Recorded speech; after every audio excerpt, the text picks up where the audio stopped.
Di video kali ini kita akan melihat bagaimana gerombolan pemburu ijazah Pak Jokowi, di antaranya adalah Roy Suryo, Rismond, dan Tiva, sepertinya mulai terdesak dan nggak bisa lagi melawan dan juga membuktikan apa-apa. Karena selain UGM membuat sebuah podcast dan klarifikasi melalui rektornya, UGM juga sudah memberikan 10 bukti ataupun berkas perkuliahan Pak Jokowi kepada penyidik. Dan ini adalah bukti utama untuk menyeret Roy Suryo CS ke penjara. Karena ya dalam undang-undang yang nanti dijelaskan oleh Bang Lesumanan melalui Pradiber 1, pembuktian bahwa ijazah Pak Jokowi asli atau palsu itu salah satunya dari rekam akademik Pak Jokowi di UGM dan juga kesaksian dari Sivitas Akademika ataupun rektorat dari UGM, teman-teman. Dan selain itu nanti akan diidentikan dengan beberapa ijazah lain. Dan konon kabarnya ijazah Pak Jokowi yang sedang di lab 4 sekarang itu akan dibandingkan dengan puluhan ijazah yang seangkatan ataupun sama tahun lulusnya dengan Pak Jokowi. Mau itu dari kehutanan dan juga fakultas lainnya. Nah, ini juga yang akan membuat nasib Roy Suryo CS menjadi lebih buruk, teman-teman. Makanya ini saya nggak tahu ya, apakah Rismond dan Roy Suryo sedang ngemis agar Pak Jokowi mencabut laporannya? Tapi ya kalau memang mereka ngemis, ya jangan sampai Pak Jokowi mencabut laporannya, teman-teman. Mereka ini harus mempertanggungjawabkan apa yang selama ini mereka perbuat terhadap Pak Jokowi. Tapi sebelum itu, saya juga punya video di mana mantan Kabareskrim Polri juga menjelaskan secara rinci seperti apa ketika gerombolan ini nantinya tidak menghadiri panggilan ataupun pemeriksaan Polda Metro. Akan menjadi DPO atau seperti apa? Oke, tanpa perlu berlama-lama lagi, mari kita mulai videonya berikut. Jokowi akan mencabut laporannya, ya kan, supaya dia tidak ada keharusan menunjukkan ijazahnya, diuji kebenarannya di pengadilan. Nggak akan dicabut, sama Mon. seperti di nggak akan dicabut. Di Pengadilan Negeri Sleman, NO, ya tak berwenang. Terus di Solo juga NO. Semua itu jalan agar Jokowi tidak diharuskan, diwajibkan menunjukkan ijazahnya. Panik kau kan? Ya. Setelah itu ada kemungkinan besar dia akan cabut laporan, ya, sehingga kemudian seolah-olah jadi pahlawan. Pahlawan. Terus Playing victim. Hati-hati ya. Nanti Polda Metro Jaya akan dipenuhi karangan bunga. Ya, dipenuhi dengan terima kasih sudah melakukan penegakan tersangka. Dan prediksi saya lagi, banyak toko bunga menjerit karena dipesan dan tidak dibayar. Sabar. Nanti kalau Roy Suryo CS jadi tersangka dan masuk bui, ya, sepertinya sih lebih baik kita kirim karangan bunga ke Polda Metro ya. Kasih selamat untuk Roy Suryo CS karena sudah dibui. Nggak perlu kita potong tumpeng, nggak perlu sepertinya, teman-teman. Kita kirim karangan bunga aja. Bagus juga ide dari Roy Suryo ini. Dia memberikan kita ide untuk semakin mempermalukan mereka, teman-teman. Melihat ke depan kasus ini akan seperti apa? Akankah seperti pertanyaan yang tadi kita dengar sama-sama ya, ini akan membahayakan tanda kutip posisi dari Roy Suryo CS dan yang lain-lain? Baik. Yang pertama saya perlu sampaikan di sini, perlu saya tegaskan juga bahwa saya tidak mewakili UGM ya. Dalam menanggapi pernyataan yang dilontarkan oleh Rektor UGM yaitu Eva Emilia. Yang perlu saya sampaikan di sini adalah proses penyidikan kepolisian yang sudah naik ke tahap penyidikan, artinya yang awalnya penyelidikan sudah naik ke tahap penyidikan yang mungkin pernah saya lihat bahwa pihak daripada UGM telah menyampaikan surat keterangan yang dilakukan penyitaan oleh pihak kepolisian, ya kan, yang dijadikan sebagai barang bukti, yang kemudian makanya ada keterangan daripada Rektor UGM yang disampaikan bahwa Pak Jokowi adalah merupakan alumni daripada mereka. Nah, perlu saya tegaskan di sini karena ini tahap penyidikan, jadi sebenarnya tahap penyidikan ini adalah kemampuan daripada penyidik itu sudah luas, sudah tidak dibatasi lagi. Artinya segala sesuatu boleh dilakukan oleh penyidik untuk mencari barang bukti. Nah, untuk mengumpulkan barang bukti serta untuk melengkapi barang bukti nantinya. Jadi tanggapan saya terhadap apa yang disampaikan oleh Rektor UGM itu sebenarnya menurut saya sudah tepat. Karena kenapa? Sebelum tanpa bukti ya, Bang? Walaupun belum dibuktikan secara faktual. Itu yang perlu saya sampaikan. Tapi saya yakin nantinya ketika di pengadilan pasti Rektor UGM akan menyerahkan bukti-bukti yang mereka anggap atau mereka klaim sudah faktanya sudah benar adanya. Seperti itu. Jadi menurut saya kita tunggu saja sampai ke pengadilan. Jadi kita jangan memberikan informasi yang bias kepada masyarakat. Jadi saya meminta kepada seluruh lapisan untuk kita sama-sama menunggu proses melengkapi berkas oleh penyidik untuk nantinya diserahkan kepada pihak kejaksaan. Seperti itu. Tapi kalau kita bedah satu persatu begitu ya, Bang Ya. Recu ya, kita ingat bahwa poin pertama yang kemudian disampaikan oleh Rektor UGM ini bahwa data-data yang kemudian ini diberikan oleh UGM terhadap Jokowi ini adalah otentik begitu ya, tidak bahkan menyebut asli. Anda menyoroti juga berkaitan dengan hal Dari ini? pihak UGM sudah mengklaim ada 10 alat bukti yang mereka sudah sajikan kepada pihak penyidik. Ya. Jadi saya rasa udah cukup menurut saya. Betul. Sudah cukup untuk membuktikan bahwa Jokowi itu adalah merupakan alumni daripada UGM. Nah, inilah teman-teman. Inilah teman-teman. Roy Suryo CS ini kan selalu menggembar-gemborkan kalau UGM itu hanya omon-omon, tak ada bukti, tidak bisa menunjukkan dokumen. Padahal Dekan Fakultas Kehutanan sudah mengatakan bahwa berkas perkuliahan Pak Jokowi, rekam akademik dari Pak Jokowi itu sudah disita oleh penyidik dan nantinya akan disajikan di pengadilan. Dan inilah kunci yang utama agar Roy Suryo CS segera masuk BUI, teman-teman. Dan dia tidak bisa membantah rekam akademik yang ada di Fakultas Kehutanan, yang juga sudah disaksikan oleh Civitas Akademika dekan-dekan yang ada di fakultas atau di Universitas Gadjah Mada. Negara harus turun. Kalau tidak, maka republik ini akan tercatat sebagai di rezim ini, di pemerintahan ini memenjarakan satu youtuber, dua memenjarakan peneliti-peneliti yang kami tidak punya afiliasi apapun, ya, dan tiga memenjarakan para ulama. Jadi itu akan menjadi catat yang selalu. Makanya alhamdulillah Ulama surat kami kemarin ke Human Rights yang ada di Belanda itu sudah masuk. Dan kita tunggu saja. Enggak, ke Belanda, jadi ke Belanda iya, apa? Iya, jadi kami mengadukan ini kepada Komisi Hak Asasi Manusia. Ada pelanggaran hak asasi manusia menurut Anda? Jelas, karena tadi proses-prosesnya pun tidak imbang, ya, tidak fair. Kemudian tadi ada subjektivitas yang luar biasa, ya, dan itu sudah dan kemudian sampai nih kepada Amnesty International, nih ada suratnya nih, Human Rights Super Center di unit UK dan juga kepada ini sebenarnya pengacara siapa sih, Bu? Watch Pengacara kepada Papua atau Ibu ditunjukin Tita? warna merah. jadi ada dua surat yang kemudian itu sudah dibawa dan insya Allah ini akan diproses. Jadi menurut Anda Pak Prabowo harus turun tangan soalnya? Iya. Yang ini masih kurang pelaporan ke Kutub Utara dan Ethiopia. Pelaporan ke Kutub Utara. Semua didatangi oleh Roy Suryo loh. Semua didatangi. Tapi sayangnya ketika dia datang ke Komnas HAM, ke Kompolnas, malah dicuekin. Emang siapa yang mau menghadapi orang-orang seperti itu, teman-teman? Siapa yang mau menghadapi orang-orang seperti itu? Nggak ada habisnya. Komnas HAM dikata-katain. Aduh, ini orang ini nggak perlu dibantu sebenarnya. Biar aja masuk BUI udah sana. Orang yang dengan alasan tidak dapat diterima oleh penyidik, dia menunda pemeriksaan, ya, maka itu dikatakan dia mangkir. Dia mempersulit pemeriksaan. Dan terjadi. Sudah masuk dalam satu unsur subjektif. Kan mempersulit pemeriksaan, dikhawatirkan melarikan diri, kan? Betul. Kan ada yang lari ke Inggris, kan? Banyak. Nah, Iya. ya kan nanti Kita nggak perlu sebutin namanya. akan mempersulit pemeriksaan Ya, itu, ya, kan? ya, ya. Satu. Yang kedua, mengulangi perbuatannya. Ya, sekarang perbuatannya apa sih?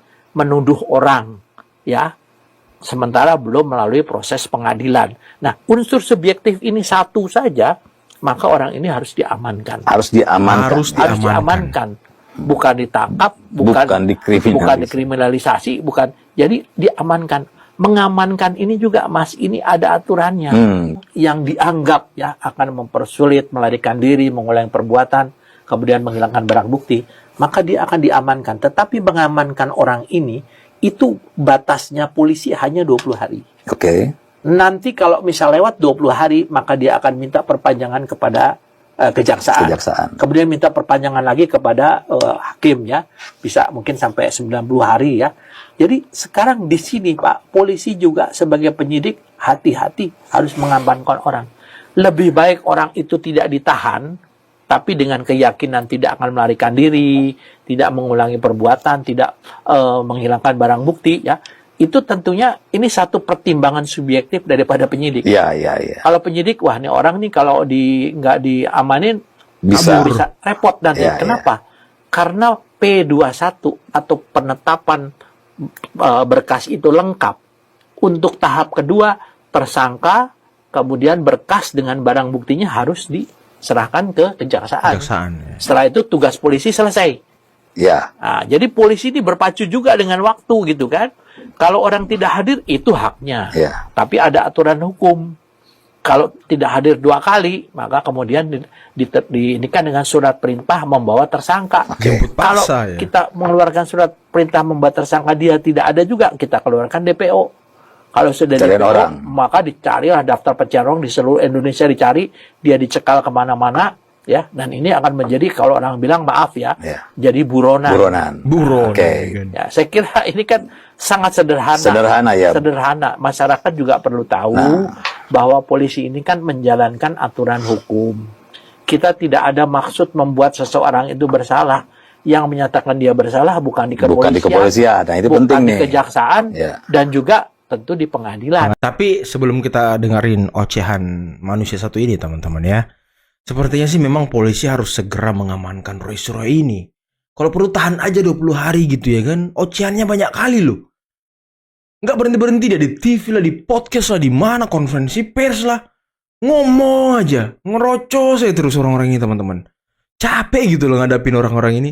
Jadi polisi ayolah, tahan aja orang ini. Capek ngelihatnya. Bayangkan sekelas Universitas Gadjah Mada membuat tayangan abal-abal semacam itu. Kenapa abal-abal? Satu, ya itu hanya naratif saja. Nggak ada bukti satupun yang ditampilkan. Nggak ada sama sekali. Nggak ada bukti satupun yang ditampilkan. Hei, Dekan Fakultas Kehutanan sudah ngomong, berkas perkuliahan Pak Jokowi itu sudah disita penyidik. Nanti kau lihat di pengadilan kalau status kau udah jadi tersangka. Jadi apakah masyarakat kemudian menjadi percaya? Justru tidak. Coba buktikan teman-teman. Lihat pada kolom-kolom komentar di bawah 2 tayangan itu. Mostly semuanya itu malah, maaf ya, malah menjelek-jelekan atau malah komunikasian kepada UGM. Kalau saja itu ditampilkan dan sudah sangat terlambat seperti sekarang ini, harusnya tampilkan bukti dong, gitu. Minimal mereka bisa memisahkan dan memilah mana bukti yang sifatnya bukti untuk publik dan bukti untuk private, ya. Bahkan yang namanya ijazah dan kemudian skripsi itu adalah dokumen publik, ya. Itu ada di Undang-Undang Keterbukaan Publik nomor 14 tahun 2008. UGM salah membaca Undang-Undang Keterbukaan Publik. Kebetulan saya adalah orang yang menyusun Undang-Undang Keterbukaan Publik itu. Jadi hari ini saya memang membersamai sahabat saya Bang Resmon dan Bang Ian yang hari ini masih menjalani pemeriksaan. Jadi saya benar-benar datang sebagai rasa setia kawan, rasa seperjuangan ya, karena beliau-beliau kan masih memberikan keterangan di Polda Metro Jaya sebaik-baiknya. Karena saya kan sudah minggu lalu dan alhamdulillah saya sudah selesai. Katanya apa? Kolom komentar di video UGM itu ya iyalah yang komentar kelompok kalian semua. Yang waras itu ya tak perlu berkomentar. Kita cukup mendengarkan, melihat, ya udah kita percaya dengan UGM, nggak kayak kelompok kalian. Dan kenapa orang-orang berkomentar seperti itu? Ya karena kalian sendiri juga yang turut andil merusak nama UGM. Antara ini, apalagi nggak ada. Pasti nggak usah wawancarin orang ini, apain sih? Nah, coba lihat mukanya tuh. Ya ini sebentar lagi saya juga naik. Tahap selanjutnya penetapan tersangka gitu gimana, Bang? Ya kita tunggu aja, tidak semua yang sifatnya penyelidikan naik ke penyidikan itu ada tersangkanya.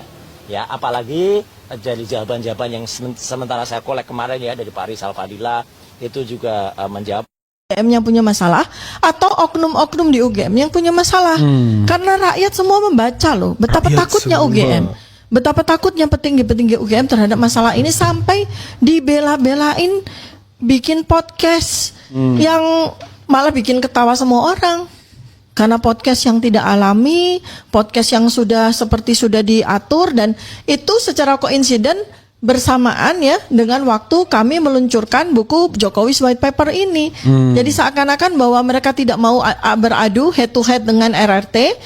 Ya, mereka mencoba untuk dalam tanda kutip ngeles atau melakukan sebuah argumentasi gitu ya melalui sebuah media yang tidak bertemu dengan kami. Dan berkali-kali kami juga sudah bilang bahwa buku ini berisikan hasil penelitian. Scientific evidence. Maka kalau Anda mau mencoba untuk melawan isi buku ini, maka lawanlah dengan buku. Lawanlah dengan riset. Anda itu mau jual buku, udahlah, jual buku aja udah. Tifa, aduh. Tadi katanya UGM ya sengaja buat video itu buat mengkanter, tapi UGM tidak mau bertemu dengan mereka head to head. Kalau kata Pak Arianto tadi sih ya ngapain debat sama keledai ya kan, percuma gitu.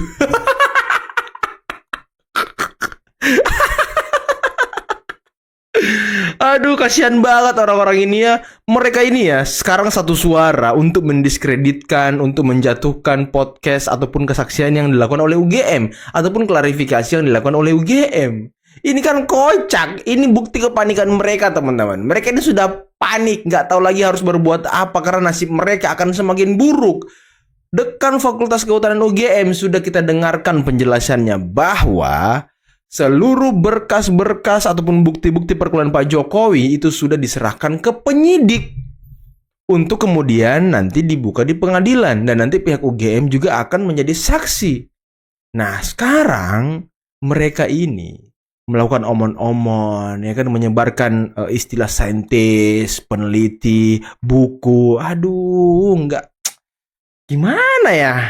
Bukti-bukti yang mereka gembar-gemborkan di buku itu, ya kan, hasil-hasil penelitian, katanya sih ya, penelitian itu sudah dibongkar dan dibabat habis oleh Joshua Sinambela jauh sebelum buku itu terbit. Awal-awal mereka meneliti elalah, apalah, garis lah, apalah itu semua.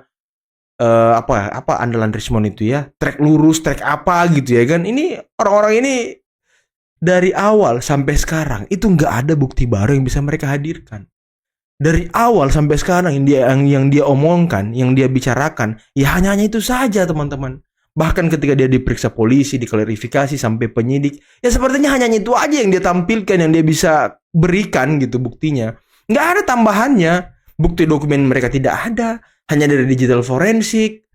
Bukti otentik, ya mereka hanya mengatakan bahwa kemarin kan saya ketemu Kasmujo. Pak Kasmujo sendiri mengatakan bahwa dia bukan dosen pembimbing akademik Jokowi.